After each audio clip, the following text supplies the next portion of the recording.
جاء جیء جوع. حروف مدہ کے بعد اگر حمزہ آ جائے تو آواز 4 کاؤنٹ تک لمبی ہو جاتی ہے حروف مدہ کی، چاہے وہ الف مدہ ہو یا یا مدہ ہو.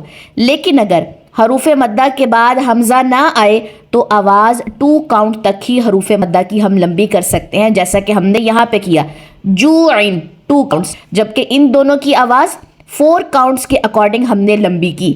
جاء جیء جوع. کیا قرآن پڑھتے وقت زبان بار بار اٹک جاتی ہے؟ آئیے قرآن کے ساتھ اپنا تعلق مضبوط کریں. 10 فروری سے نورانی قاعدہ کی کلاس خواتین کے لیے شروع ہونے جا رہی ہے. ہم سے رابطہ کر کے اپنا ایڈمیشن یقینی بنائیں.